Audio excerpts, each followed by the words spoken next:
За тэгээд миний хувьд гэвэл Галил чуулганд 2 дахь удаага ярьж байна. Тэгээд урд нь олон жилийн өмнө Төмөн ахлагчийг байхад Магдалины концерт гэж болж исэн. Тэр үед чуулганыхантайгаа хамт бас үнэхээр Галил чуулганы Магдалины концертыг үзэж сонирхсан байгаа. Тэгээд би хардаг Галил чуулган дээр үнэхээр Магдалины тийм тосолгоо үнэхээр бурхны өрөөл байдаг гэж хардаг байгаа. Амен. Галил чуулганы залуучууд үнэхээр бурхнаас тэр гайхамшигтай онцгой бэлэг аваасыг авсан. Үнэхээр өрөөгцсөн залуучууд шүү.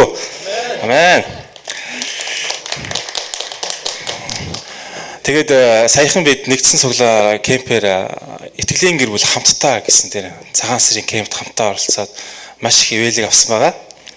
Тэгээд бид нар ч гэсэн нэг гэр бүл юм аа. Бид нар бол Ансан Монгол чуулган, Галил чуулганч бүгд эзэн дотор нэгэн гэр бүл юм аа. Ах トゥ нараа. Тэгээд манай чуулганд бас бурхны өрөөл байдаг. Ямар өрөөл вэ гэхээр үнэхээр өр хөвгтийн өрөөл байдаг. Манай чуулган жил болгон маш олон хөвгт төрдөг. Үнэхээр гайхамшигтай. Дистарал цагийн зүйн загвар ингээл нэг тойроод төрөөд байдаг байгаа. Саяхан зүгээр он гарлаа гэхтэл дөнгөж он гараад нэг манай чуулганы итгэгч төрсөн. Тэгэл удахгүй байж итэл дахиад саяхан нэг 10 хоногийн өмнө цагаан сарын дөнгөж өмнөхөө өдөр бас дахиад нэг хөвгт төрсөн байна. Одоо 4 сард манай ихнэр дахиад 2 хөвгтөд төрнөө. Тэгээд үнэхээр үр хөвгт бол эзнээс ирдэг өрөөл юм а тий. Тэгээд би бас бурхны үгийг хаалцаас өмнө бас өөрийнхөө хувийн гэрчлэлээ танилцуулаад бас өөрийгөө танилцуулах цаг гаргая гэж бодсон. Тэгээд намайг зарим нь таньж байгаа. Тэгээд зарим нь бас танихгүй хүмүүс бас олон байна. Тэгээд би бас бурхны үгийг хаалцаас өмнө өөрийнхөө гэрчлэлээ бас өөрийгөө тавьж танилцуулъя.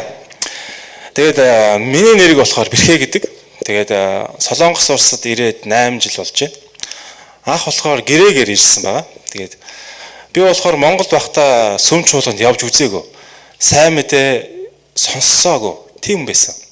Урд нь Монгол байхдаа би буддаа шүтдэг, хаяа гандаа ороо ном уншуулцдаг тийм нөхөр байсан маа.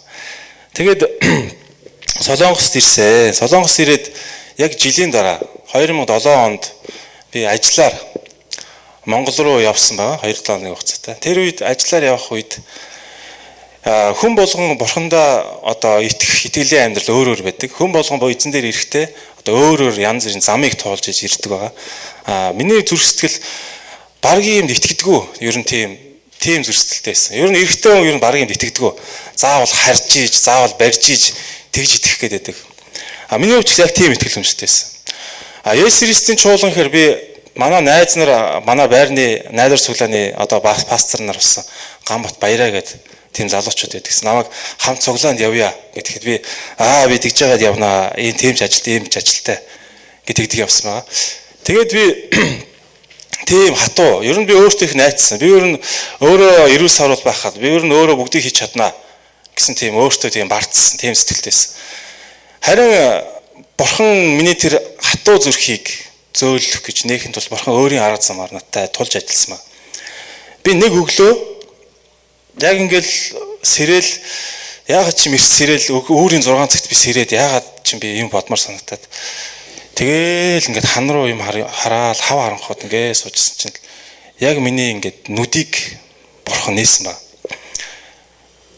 Тэр яг юу харсан бэ гэхээр би мөнхийн ус руу явдаг тийм хонглыг над харуулсан. Маш гэрэлтэй. Яг ердий. Одоо би тааны өмнө гараад яг ярьж байгаа юм шиг яг тийм бодиттой зүйлийг харуулсан байна. Мөнхийн ус руу явдаг. Тэгээ би айгаад шоконд ор эн чи юу болж байна гэд. Яг тэгхтээ зэрэгцээд миний одоо сүнс гэж байгаа. Сүнс бинээсээ гараад өөр өнцгөөс өөрийг харсан байна. Тэгэнгүүт за би ингээ өхөө бинээсээ гараад явж байгаа юм байна. Энд ч одоо залуу би ямар ч хүчин зовлон байхгүй. Ямар сони юм бэ гэд. Яг тийм үедрэмж ирээд эргээд миний би одоо сүнс биендээ ороод тэгээ тэр хугацаа хэдэн минут хэдэн цаг өнгөрсөн би мэдэхгүй. Ямар ч гэсэн ингээд яг тэр хонглын үнд би ингээд бүр гөлрөөд ам жанга амнаас ч дуу гарахгүй бүр тийм сонирн байдалтай болсон ба. Тэгээд тэр зүйл хаагдаа тэгээ алуулсан. Тэгээ би юу гэж бодсон бэ гэхээр ер нь бурхан гэж үнэхээр байдаг юм байна. Хүн өгсөний дараа амьдрал гэж байгаа. Хүн өгсөний дараа ч гэсэн яг бурханы шүүлтийн судлын өмнө очих ёстой байна. Тийм зүрх сэтгэл бурханаас эмээх тийм зүрх сэтгэл ирсэн ба. Тэгээ би мэдэхгүй учраас лам өн дээр очиж асуулаа. За энэ юу вэ? Юу болж байна гэдэг гэсэн чинь нөгөө ламаас би үнэхээр хариулт авч чадаагүй. Надад нэг содор өгөл за энийг бинээсээ бүүс хаалгаа их муу юм болно шүү л гэсэн. Тэгээд би үнэхээр би хариулт авч чадаагүй. Яг тэр үед надаа тийм бодол төрсөн байна. Тэр л эзэн намайг л удирж ирсэн байна. Би Христийн чуулганы пастор хүнд орж асууя. Солонгос олон чуулганууд байдаг. Би тэнд очиж асууя гэсэн тийм бодол төрсөн байна. Тэгээ би Солонгост ирээд байж хахад 2-7 хоногийн дараа цагаан сар нэгдсэн кемп болсон. Нэгдсэн одоо ансан өнөрийн цуглаанаас ансан сой бөнгөн цуглаан 2 цуглаан байсан. Тэр 4 байгаагүй. Тэгээ тэр цуглаанаас зохион байгуулж байгаа ад жаргалын дэлгүүрийг нэртэй тийм одоо кемп болсон. Тэгээ тэр үед зочин номлогчоор Даштиндүү пастор гэдэг одоо ариун бичээс нийгэмлэгийн хуучин захирлаар ажиллаж исэн. Нэгдүгээр шуулганы ахлах пастор ажиллаж исэн. Даштиндүү гэдэг пастор тэр үед ад жаргалын дэлгүүр гэдэг хүн болгонд анхээр амийн тийм гайхамшигтай сайн мэдээг хуваалцчихсан байна. Тэгээ тэр үед би анх удаага сайн мэдээ сонсоод тэгээд би Даштиндүү пастортаа хувьчилж уулзсан. Би ийм боссоо ингээд би ингээд ярьсан байгаа. Тэгээд Даштиндүү пастор над дээр гар тавиа залбирхад би эзнийг хүлээж аваад сүнсээр дахин төрж үнэхээр тэр гайхамшигтай тэр одоо үнсэнтэй зүйлийг ойлгож ухаарч үннийг ойлгож үнэн намайг чөлөөсөн байна. Амен. Тэгээд тэр цагаас хойш би үнэхээр бурхныг бүр улам илүүхээр хайж бүр зүр сэтгэлээсээ хайж эхэлсэн. Библиэр хэлсэн байдаг те гоо хай тогш гэж. Улам илүү хайханд бол би өдөр болгон шөнийн 2-3 цаг хүртэл Библийг уншаад манай номын сан байдаг сүмдэр. Тэр номын сангийн бүх номуудыг 7 хоногт 3 ном уншиж тусдагсан. Тэгээд улам илүүхээр бурхныг ингэж мэдэх тийм цангаа ирсэн байгаа. Тэгээд тэгж явж байгаа би 2009 онд Асан өнөрийн чуулганыхаа ахлагч болсон байгаа. Пентаг чуулган тасраад маа чуулган өсөж ирээд тэгээ 2 хуваагдсан байна. Тэгээ Пентаг чуулганаар ачтай ахлагч 8 гэр бүл 8 гэр бүлийг ингээ авч яваад тэнд Пентаг чуулганд үүсэн байгуулад тэгээ би ачтай ахлагчийн оронд ахлагчаар үйлчилж 9 оноос үйлчилж байна. Тэгээд 11 онд 4 сард хормоо хийсэн. Тэгээ эзэн дотор үнэхээр ариун хурим игээд үнэхээр гайхамшигтай үр жимстэй явж байна. Тэгээд эхний хүүхэд манаас 12 онд хүү маань төрсөн мөнх алдар гээд. Тэгээ одоо 4 сард удаа хүү маань төрнөө. Тэгээд би урд нь ингэж боддог байсан. Ер нь хүний амьдралын утга учир яг юу юм бэ? Одоо хүн ер нь ямар зорилготой бүтээгдсэн бэ? Хүн ер нь яах гэж амьдрдаг юм бэ гэж боддог байсан. Тэгээд би үхлээс их хайдаг байсан. Нас орсон эмээгийнхээ оршуулганд очихороо би эзэн нэгэн цагт энэ юунд орох болно доо. Ер нь дараагийн амьдрал юу гэдэг юм болоо гэж их мэдхийг хайдаг байсан. Харин би Есүстэй уулзахад үнэхээр чөлөөлөлт ирсэн. Үнэхээр амар тайвныг авсан. Би үнэхээр бурхны хүүхэд болсон. Үнэхээр тэр үннийг ойлгосон юм аа. Тэгээд өнөөдрийн сургаал руу ороход ариун бол пастор надад хэлсэн байгаа те. Тэгээд би эзнээс гуйсан. Эзэн минь би Галил чуулган дээр үнэхээр таны үгийг хаалцах та надад үгээ хэлээч гэж залбирсан. Тэгээд эзэн надад өнөөдөр дуулууртай амьдрал гэсэн тийм зүйлийг сануулсан. Тэгээд дуулууртай амьдрахад одоо 4 чухал зүйлийг би бас хаалцсан. Өөрийнхөө амьдралаараасаа үздсэн тийм зүйлийг хаалцъя.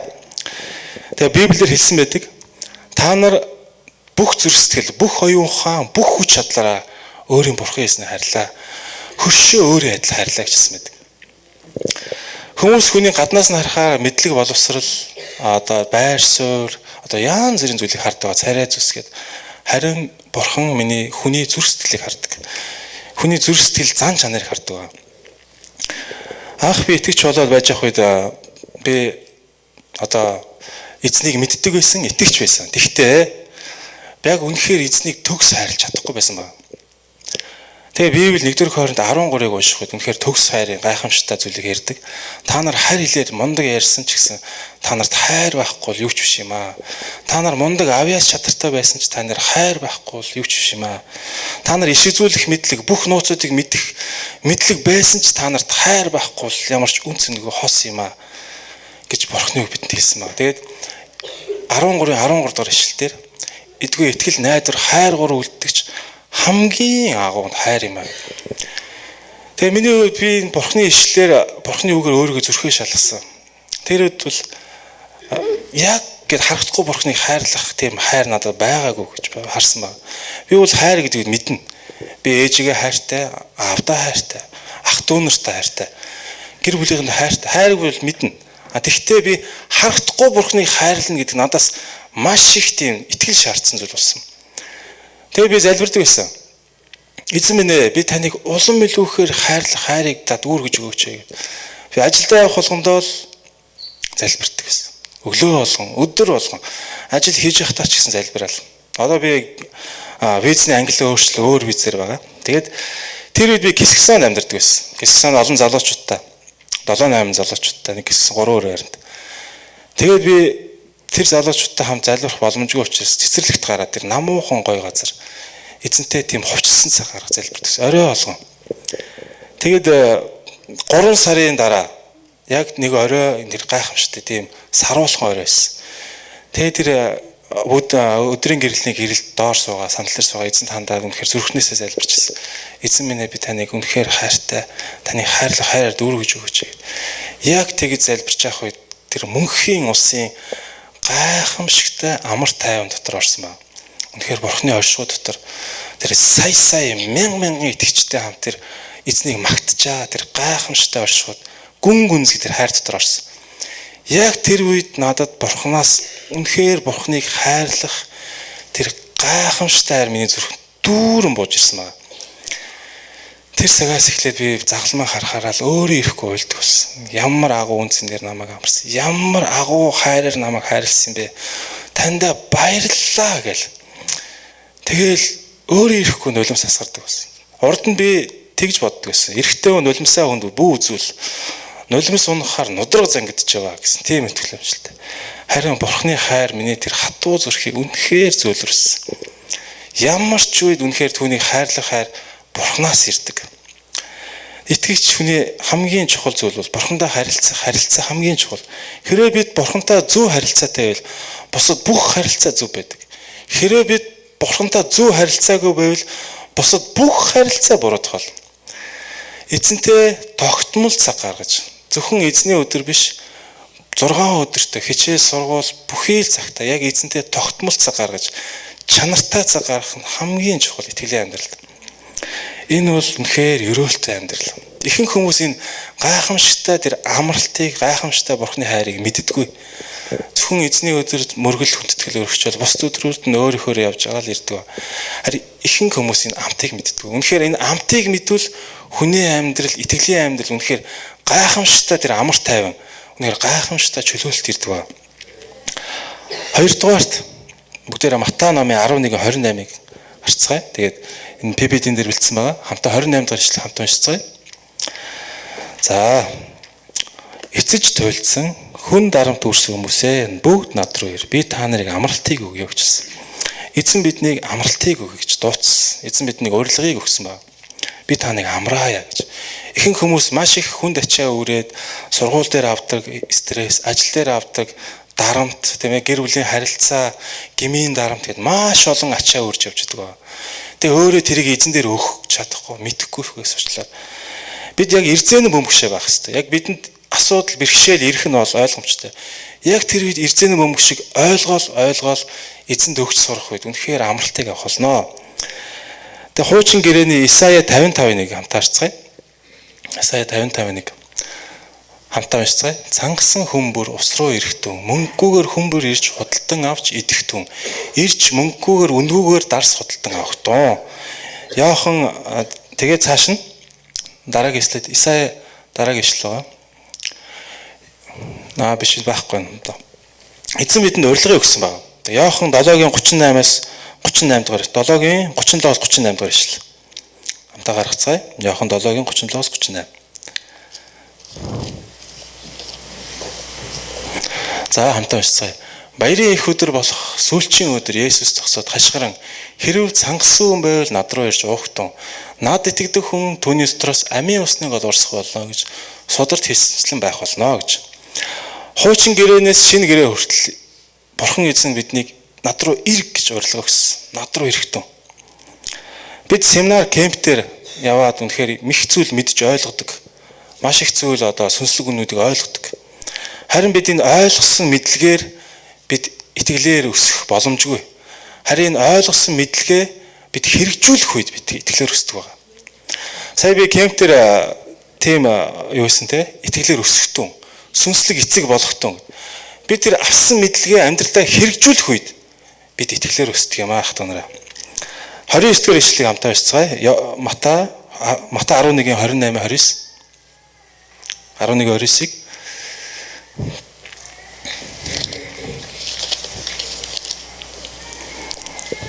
буулгыг минь өөр дээр авч надаас суралц. Учир нь би зүрхсэлтэй дүлгөөнд арав билээ. Тэгээд та нар сэтгэлдээ амралтыг олох болно гэж. Амралт бол энэ бол буулга. Бид эзэнтэй хамт алхахаар тийм буулгаар дуутагдсан байна. Хүмүүс эзэн дээр маш цөөхөн минут очиод өөрийнхөө дураараа явж байх үед тэр амралтыг авч чаддаггүй. Харин эзэнтэй өдөр болгон хамт нэг буулганд алхах үед үнэхээр тэр гайхамшигтай сүнслэг амралтыг авах болно. Энэ буулга бол тийм хатуу хүнд хуулийн буулга биш. Энэ хууль бол боолчлын буулга биш. Энэ буулга бол үнэхээр хайр нэгүслийн буулга байна. Энэ бол өнжинхэн амралтыг олдог байна. Эзэнд хайртай учраас эзний таалагдахгүй зүйлсийг хийхгүй байх тийм буулга. Эзэнд хайртай учраас завхаарахгүй. Эзэнд хайртай учраас эзнийг гомдоодог зүйлийг хийхгүй. Тийм буулгыг хэлж байгаа. Энэ бол зөвхөн хайрын тухаас гардаг. Эзэнд хайртай учраас би яагаад эзэнд ийм агуу үнээр намайг хайрлсан байтал би яагаад ийм эзний гомдоох зүйл хийх ёстой юм бэ? Харин эзнийг баярлуулж амьдраа гэсэн. Яг тийм буулга зөрчлөөс ирнэ. 30 дугаар ишлэгийг харах юм бол миний буулга амархан, миний ачаа хөнгөн гэсэн. Христийн амьдрал бол тийм хүнд бэрхшээлтэй зүйл биш. Маш хөнгөн. Эзэнд хайртай амьдрахад үнэхээр гайхамшиг тасрахгүй. Тийм бэрхшээлтэй зүйл биш байгаа. Яг өдөр болгон эзэнтэй хувьчилсан харилцаа чанартай цаг гаргаж тийм итгэж хүний амьдрал үнэхээр гайхамшигт өрөөгдөг байна. Бид өөрсдийн хүч чадлаар зөвхт байдлыг авах боломжгүй байсан. Харин эзний зөвхт байдлаар дамжуулж загалмаа өглөөр дамж би зөвхт байдлыг авсан. Бид өөрсдийн гавьяа шагнал, буян заяагаар тэр үнцнийг төлөөсийг төлөх боломжгүй байсан. Харин эзний гайхамшигтай нэгүслээр дамжуулж бид тэр гайхамшигтай эзэн төлөөсийг төлсөн байна. Бид нэр тамыг авах зохистой байсан. Харин эзэн бидэнд тэрийг өгөөгүй. Бид мөнхөн усыг зохисгүй байсан. Харин эзэн бидэнд мөнхөн усыг бидэнд өгсөн юм аа. Яохан 15-ын 5 дугаар бүлэгтэр хэлсэн мэт те. Би бол ус үзэн мод. Та нар бол мөчрүү дээ. Хүн миний дотор байвал та нар их хүрчим сургуулнаа. Хэрвээ надаас салангад байвал та нар юу ч хийж чадахгүй гэж хэлсэн. Бид эзнээс салангад байвал бид юу ч хийж чадахгүй. Харин эзэнтэй хамт алхах үед үнэхээр эзний дотор өдөр болгон чанартай цаг гаргаад тэр фэйсбүүк орох цагаасаа хагаслаа, дараа нь үзэх цагаасаа хагаслаад өглөө юм уу орой аль цаг танд хамгийн тохиромжтой сэрэг цаг байна. Яг тэр цагийг чухалчлаад эзний өмнө ядаж 30 минут тийм цаг гаргаж сурах хэрэгтэй. Тэгээ тэр хугацаа нь өсөөд идэг. Аяндаа эзэн тэр амар тайван баяр хөөргийг авах үед аяндаа тэр хугацаа нь цаг болно, 2 цаг болно, 3 цаг болно. Ямар ч хурдан цаг өгснө мэддэггүй. Үнэхээр гайхамшигтай тэр сүнслэг үн дотор тэр мөнхийн улсын тэр баяр хөөр дотор сүнслэг үн дотор алхдаг байна. Эзэнтэй ховчлсон харилцаа Христ итгэлийн хамгийн суурь байна.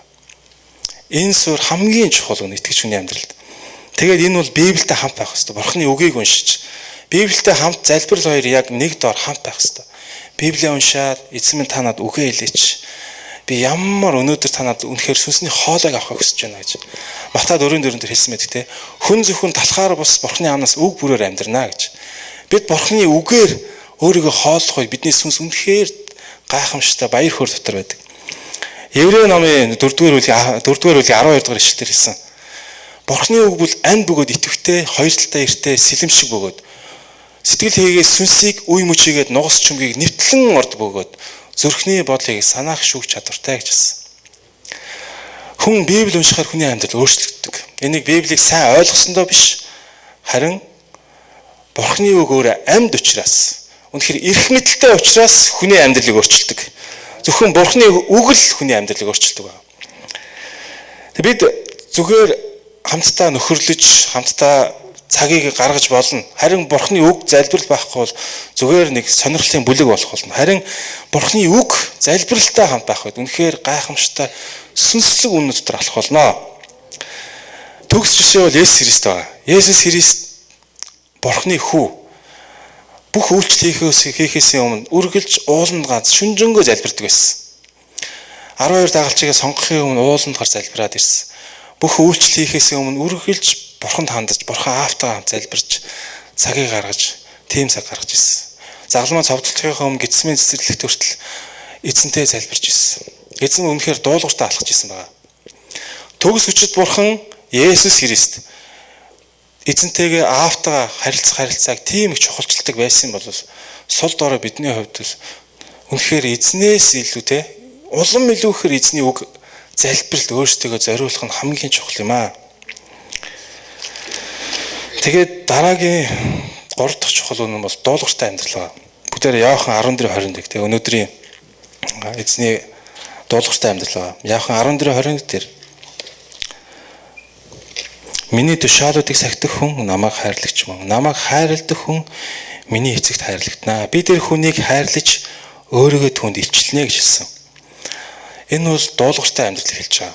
Матай 28 дугаар бүлгийн 20 дугаар ишлэлээр хэлсэн мэт те. Эзний агуу захирамж. Миний тушаасан бүгдийг сахин биелүүлэхийг заа гэж хэлсэн. Энэ бол дуулууртай байдал. Дуулууртай байдлыг заа гэж хэлсэн байна. Бид Библийг ойлгож болно, бид мэдэж болно. Харин бид дуулууртай байхгүй бол болохгүй зүйл байна. Эзэн биднийг тушаасан бүгдийг сахихыг заа гэж хэлсэн байна. Энэ бол дуулууртай байдал. Бид нэр сайн мэдээ тараасан ч гэсэн дуулууртай байдлыг итгэж заах ёстой. Тэгээд энэ бол эзэнт хайртай байдаг учраас эзэнт хандсан. Үнэхээр хайрын нэгүслийн дуулууртай байдал байна. Яаков 1:22 дээр хэлсэн. Хамтаа харцгаая. Яаков 1:22-ыг гаргацгаая. Гэхдээ өөрсдөө хуурдаг зүгээр нэг сонсогчд биш, үгийг хэрэгжүүлэгч болох тоо. Йошуа 1:8. Дараагийн слайд. Йошуа 1:8. Йошуа 1:8 дээр хуулийн номныг амнаас салгалгүй харин түүнд бичигдсэн бүхнийг сахин биелүүлэхээр өдөр шөнөгүй түүнийг тунгаан бясалгаж ав. Тэгвэл чи хөгжин дэвжиж амжилтанд хүрэх болно. Энэ бол амлалт. Энэ бол үнэхээр Бурхны амлалт байгаа юм шиг та. Эзний үгийг даглаа. Тэгээд бидэнд илчлэлт ирдэг байна. Эзний үгийг дуулууртаа дагна. Эзнээс бидэнд илчлэлт ирдэг. 1-р Иохан 2:4-ыг хамтаа харцгаая. 1-р 2:4. Дараагийн слайд байна. Түүнийг би мэднэ гэж хэлээд түүний тушаалуудыг сахидгүй нэгэн бол худалч бөгөөд түүний дотор үнэн байхгүй гэсэн. Би эзний энэ тушаалд нь орноо дуулууртаа. Харин энэ би даахгүй. Ингэж хэлж байгаа бол үнэхээр дуулуургүй байдлаа. Эзэн бидэнд маш олон тушаалуудыг өгсөн байна. Энэ бол бүх 10% дотор багтдаг. 10%-ыг бид сайн мэднэ. Тэгээ эзэн бидэнд өөрөө бас хэлсэн маш олон тушаалууд байдаг. Та нар уучлагдтун. Та нар хайрлагтун. Та нар Бурхан эзнээ хайрлагтун. Та нар бусдыг бүүш юу. Та нар өөхтүн гэд маш олон тушаалууд байна. Харин эзний би энэний тушаалд нь дуулууртайг нь харин энийг даахгүй гэж байгаа. Үнэхээр дуулуургүй байдал байна. Дуулууртай байдал бол эзэнтэй хайрын харилцаа. Дуулуур яагаад чухал вэ? Хэрвээ бид эзэн дуулуургүй байвал эзэн биднийг хайрлах уу? Мэдээж хайраас нь хэвээрэл байгаа. Тэгтээ Бурханаас ирдэг тэр гайхамшигтай хайр бидний амьдрал бүрэн дүүрэн байх боломжгүй байна. Харин бид эзний хайранд улам илүү дуулууртаа дагах үед эзэн өөрийн дараагийн илчлэлтийг өгж, дараагийн ивэл өрөөл өөрийн хайрыг улам мэдрүүлдэг. Бид дуулууртаа алах нь эзэн бидний илчлэлтийг өгдөг. Хэрвээ бид толгойдоо байгаа мэдлэгээ, толгойдоо байгаа зүйлээ дуулууртаа дагахгүй байвал эзэн бидэнд юу бодож дараагийн илчлэлтийг өгөх вэ? Энэ бол зарчим, энэ бол амлалт байна. Бид эзний өг тушаал дуулууртаа дагах үед эзэн бидэнд өөрийгөө улам илүү ойртож, улам илүү хайр дотор улам итгэлээр өсдөг байна. Бид нэр сайн семинар, сайн багштай кемп тийм зүйл явж болно. Бид нар Библийн сургууль сурж болно. Бид ном уншиж болдог. Харин зарим хүмүүс ингэж боддог. Би тийм зүйл явах юм бол итгэлээр өсчих юм аа. Би тэгвэл итгэлээр өснө гэж боддог. Харин бид мэдсэн мэдлэгээ амьдралдаа хэрэгжүүлэх үед бид итгэлээр өсдөг. Мэдсэн мэдлэгээ бид амьдралдаа хэрэгжүүлэх үед бид үнэхээр сүнслэг эцгүүд болох болно.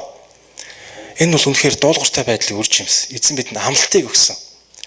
Галил чуулганы энэ сайхан залуучууд дээр үнэхээр Бурхны тэр өсөлт, гайхамштай тосолгоо, гайхамштай ерөөл, гайхамштай нэгүсэл бэлхэм дүүрнэр өсөх болтугай гэж өрөөж байна. эзэн бидэнд хэлсэн. Энэ бол алхамаар яг хийгдэх зүйл байгаа. Бид шууд тэр дороо гэж итгэлээр өсчдөг. Шууд тэр дороо илчлэлийг авдаг биш. Энэ бол алхамаар өдөр бүр эзний үг тушаалууд дуулгарсаа дагах үед бид итгэлээр өсдөг. Эзэн бидэнд шинэ илэрхийлэлүүд өгдөг. Шинэ ойлголтуудыг өгдөг. Бидний хэл хязгаарыг өргөсгөх өгдөг байгаа. Эзэн бидэнд үнэхээр гайхамшигтай амьдрал бэлгэлсэн. Энэ бол үнэхээр гайхамшигтай амьдрал. Христэд амьдрал бол үнэхээр амар тайв. Баяр хөөрийн амьдрал байгаа. Иохан 15 дээр хэлсэн байдаг. Иохан 15:11 дээр та нар миний баяр хөөр дотор байх тун. Миний баяр хөөр та нар дамжуулж илэрхийлэгдэх болно гэж хэлсэн. Бид эзэнтэй өдөр болгон хувьчсан харилцаатай, үнэхээр эзнийг хайрлсан, дагсан тийм харилцаатай байх үед үнэхээр гайхамшигтай баяр хөөр эзнээс ирдэг юм аа. Энэ бол ад жаргал. Хүмүүс ад жаргалыг хайхтаа яадаг вэ? Яан зүрийг маш их мөнгө зарцуулж, маш их аялал жуулчил, зугаалгаар зингэл хөөцөлж явдаг. Харин эзэнтэй харилцах тэр амтыг мэдвэл юун тэр аялал зугаалга, юун тэр одоо мөнгө төгрөг зарцуулах ямар шаардлагагүй. Зүгээр эзний өмнө ирээл баярлдаг. Эзний тэр мөнхийн усад мянган сая итгэжтэй хамт эзний оршихуд үнэхээр эзний хүндэлдэг тэр баяр хөөр, тэр амралт, нэгүсэл бялхан дүүрэн бууж ирдэг юм аа. Тэгээ эзний үг хэлсэн байдаг те. Та нар Матай 7-р бүлэгтэр эзэн минь гэсэн болгон Тэнгэрийн хаанчлалд орохгүй, харин миний хүслийг биелүүлдэг хүн орно гэж хэлсэн. Энэ бол эзний хүслийг даадаг. Үнэхээр түүнд дуулууртаа дагдаг хүн ордгоо гэж хэлсэн байна. Матай 7-гийн 24-с 27 хамт харцгаая. Матай 7-гийн 24-с 27. Үдэрэ чанга дураа уншицгаая. Тиймд эдгээр үгсийг минь сонсоод үүний дагуу үйлдэгч аливаа хүн хадан дээр байшингаа барьсан мэрэгэн үнтэй зөвлөгднэ. Бороо орж үер бун салхи салхиж байшиг нүдсэн боловч тэр нь нурсангүй. Учир нь байшин хадан дээр суурлагдсан байв. Эдгээр үгсийг минь сонсоод үүний дагуу үл үлдэг аливаа хүн элсэн дээр байшингаа барьсан мунхаг хүнтэй зөвлөгднэ. Бороо орж үер бун салхи салхиж байшиг нүдсэн байшин нурваа. Эвдрэл нь асар их байлаа гэжсэн. Таны амьдралын суурь юу вэ? Таны амьдралын суурь эзэн дээр суурлагдсан байна уу? Таны амьдралын суурь юун дээр суурлагдсан байна? Таны амьдралын суурь элсэн дээр суурлагдсан байвал үнэхээр мунхаг гэж Библи хэлсэн байгаа. Энэ бол би биш, Библи хэлсэн. Харин таны суурь эзэн Есүс Христээр тэр хадан суурин дээр суурлагдсан бол үнэхээр ямар ч зовлон бэрхшээл ирсэн үед бид унаж үнэхээр ганхахгүй, итгэлээ орхихгүй үнэхээр түүнийг дагч чаднаа. Тань тайрах ёстой зүйл байвал тайрах хэрэгтэй. Матай 5-р бүлгийн 29-30 дээр эзэн маш тийм чухал үнэ хэлсэн байгаа. Хэрвээ та нар гарчин чамаа бүдрүүлвэл тасдаж хай. Хоёр гартаа тамд орсноос өрөөсөн гартаа амьд орсон дээрээ. Та нар хэрвээ нүдчин чамаа бүдрүүлвэл та ухаж хай. Энэ бол өрөөсөн нүдтэй хоёр нүдтэй тамд орсноос өрөөс нүдтэй орсон амьд төрсөн дээрээ гэсэн. Энэ бол шууд утгаараа гар хөлөө тайр гэсэн үг биш. Энэ миний амьдрал бурхантай харилцах саад болж байгаа ямар зүйл вэ та тэрийг тайраа гэсэн үг. Миний амьдрал ч гэсэн тайрах маш олон зүйлсүүд байсан эзэн дээр ирээд. Би хувьд урд нь итгэж болохоосоо архиуж тамхи татдаг. Үнэхээр буруу зүйлийг үздэг тийм нөхөр байсан. Харин эзэн дээр ирсний дараа ч гэсэн тэр зүйлээс сайн чөлөөлж чадахгүй, сайн мэдхгүйгээс болоод тийм зүйл явж ирсэн байна. Ялангуяа Кисгсанд хамт амьдарч байхад тэр үйлдвэрийн ажилчтай монголчуудтай ажиллаж байхад маханд ороход надад архи ундаглаад өгдөг үйлдвэрийн дарга. Би уучдаг байсан. Яг тэр үед нөгөө залуучууд чи сүмд явдаг байж яагаад ингэж байгаа юм бэ гэж хэлсэн. Тэр үед би хэлэх үг олдохгүй байсан. Тэгээ би тамхи татж ирсэн. Би эзний өдөр цуглаанд эзнийг гэрчилчээд би яагаад ингэж хэвээр юм. Тэгээд би үнэхээр бурхандаа харилцах, залбирах үнэхээр хэцүү болж исэн байна. Надад айдас байсан, надад огцон муур байсан. Надад чөлөөлөх ёстой маш олон зүйлсүүд байсан. Харин Библийг уншиж явах үед эзэн надад шин ойлголтыг өгсөн байна. Хэрвээ та нар хин нэгнийг бүдрүүлвэл та нар толгойдоо термин чулуу яа тэнгис хаягдсан дээрээ гэжсэн. Тэгээ би эзний өмнө гэмшсэн. Аава би таныг үнэхээр босод бүдрүүлж явж байгаа бол үнэхээр гэмшиж байна. Надаас болж аврагдах ёстой хүмүүс, надаас болж эзэн дээр ирэх ёстой хүмүүс надаас болоод там руу явж игэл үнэхээр тэр хүний сүнсний хувьд үнэхээр ямар харамсалтай зүйл вэ гэд би эзний өмнө гэмшсэн ба. Эзэн намайг чөлөөлөж, Эзэн би таныг дуулгарт дагахыг хүсэж байна. Миний энэ зан чанаруудыг, миний энэ бүх зүйлд та тайраач гэж хүссэн ба. Тэсний шийдвэр гаргасан. Аава, би энэ цагаас эхэлж би таныг ямар ч үед би таныг алдаршуулж амьдрья. Хайвсан газараа би таныг үнэхээр гिचилж амьдрья. Харин би таныг саад болж байгаа тэр бүхий зүйлийг би тайрахыг хүсэж байна. Та надад хүчийг өгөөч гэж залбирсан. Харин эзэн надад хүчийг өгсөн байна. Тэр цагаас эхэлж би тусалж арх, нийшэрхэгч тамхи ямар ч хараалын үг болоо ямар ч бузар зүйлийг үүсэхгүй байх. Тийм зүйл болж байна. Тэр бол 7 жил бас. Энэ хугацаанд үнэхээр гайхамшигтай. Дахиж тэр зүйлийг хэрэглэх тийм ямар ч хүсэл эрмэлзлээснээс бахан биес төрөхгүй. Эзэн тэр хүчийг өгдөг, тэр тослогоо өгдөг. Амен. Эзэн дуулгартаа дагах үед үнэхээр эзэн шинэ илчлэлүүдийг өгдөг ба. Шинэ илэрхийллүүдийг өгдөг. Бид нар ингэж залбирдаг. Эзэн минь ээ, намайг та өсгөөч. Минь над илчлэлтийг өгөөч гэж залбирдаг. Харин эзэн бидэнд чи миний үгийг дуулгартаа дагаа. Тэгвэл би чам шинэ илэрхийлэл өгье. Чи миний үгэнд орж ав. Би тэгвэл чамд өөрийн амар тайвныг өгье. Би чамд өөрийн баяр баясгалангаа өгье гэж эзэн бидэнд хэлдэг. Энэ бол амлалт байна. Тэгээд дөрөвдүгээрт бид сайн мэдээ тарах хэрэгтэй. Эзэн биднийг агуу захирамж өгсөн. Бид сайн мэдээ бүх дэлхийгээр явж газар сайгүй үндэстэн ястан болгонд бид тунхлахаар дуудагдсан байна. Ром 5:8 дээр хэлсэн. Гэвч биднийг нүгэлтнүүд багтал Христ бидний төлөө амиа өгсөн. Өгөөрөө бурхан биднийг хайрлах хайраа харуулсан юм аа гэсэн. Энэ дэлхийн 7 тэрбум хүмүүсийг хүний бүх сайн шинжийг нэг хүн шингээ гэж бодъё. Тийм хүн ч гэсэн өөрийн буян заяа гавьяа шагнал сайн үйлсээр аврагдах боломжгүй. Хүн төрөлхийн бурхны уур хилэнг авахар байгаа гэж Ром номдэр хэлсэн байдаг. Бурхны уур хилэнг авахар. Үнэхээр хүн Адам Евагаас эхлүүлээд сүнсгээр хараагдсан байна. Үнэхээр сүнсээр өхмөл төрдөг болсон байна. Харин тэр зүйлийг аврахын тулд Есүс Христ ирсэн байна. Би нэгэн түүх ярьж өгье. Зарим нь та бүхэн сайн мэдчихэж магадгүй. Японд газар хөдлөлт болдог. Тэгээ Японд газар хөдлөлт ойр ойрхон болдог учраас байшингуу нурдаг. Тэр үед нэг байшин нурах үед аврах багийнхан шороо ухаад тэр бетоны хануудыг зайлуулж авах үед нэгэн эмэгтэй цогцсон болцсон. Тэр цогцсыг талын гаргаж ирээд өөр хүн байна гэж хайж агаад гээгүүд ерөөсөө энэ эмэгтэй татаж гаргая гэдэг тэр эмэгтэй ухаад гаргасан байна. Тэгэхэд доороос нь өлгийтөө бяцгаа хэдхэн сард хөөхт болцсон. Тэр хөөхт амьд байсан. Харин унтчихсан байна. Тэгээ тэр хөөхтийн өлгий дотроос гар утас болсон ээж хүн гар утас. Тэр гар утсанд юу гэж бичсэн? Бичлэг байгаа сонсоход миний хөө чи нэрийг тэр гэдгээ. Ээж нь чамд хайртай байсан шүү. Чи амьд гарвал ээж нь чамд үнэхээр хайртай байсан шүү. Миний хөө санаж яваарай гэжсэн. Яг тэр ээж шиг Есүс биднийг тэр хайраараа тэрвэрэд нас барсан. Яг тэр ээж шиг биднийг үнэхээр өөхөх ёстой байхад тэр аимшигтай төгс золиосыг эзэн Есүс загалмаа дээр өрсөн. Яг тэр ээж шиг биднийг хайраар тэрвэрэд нас барсан. Тэр бол үнэхээр хаан. Тэр бол үнэхээр хайртай. Бидэнд үнэхээр хайртай эзэн. Ямар агуу үндснээр биднийг хайрлсан бэ? Бид ямар агуу үндснээр биднийг аварсан бэ? Бид үргэлж энийг дурсан санах хэрэгтэй.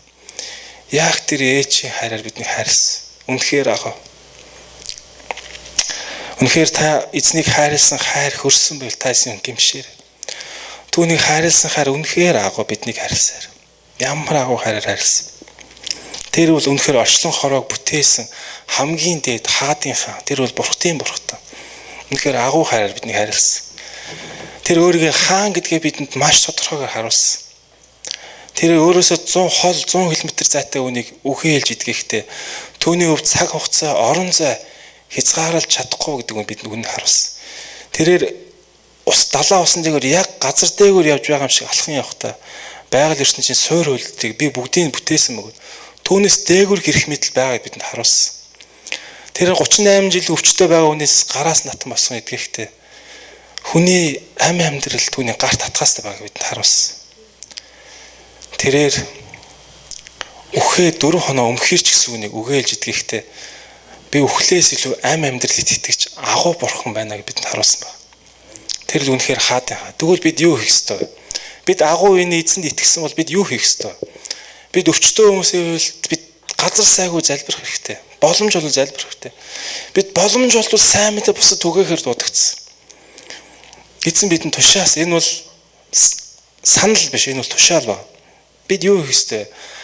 Хаас байгаа. Үнэхээр Бурхны хайр дутсан хүн байвал бид үнэхээр Бурхны хайрыг дамжуулахар дуудагдсан. Үнэхээр хэрэгцээтэй хүн байвал бид үнэхээр тэр агуу тэр түүний хэрэгцээг хангахын тулд бид туслах хэрэгтэй.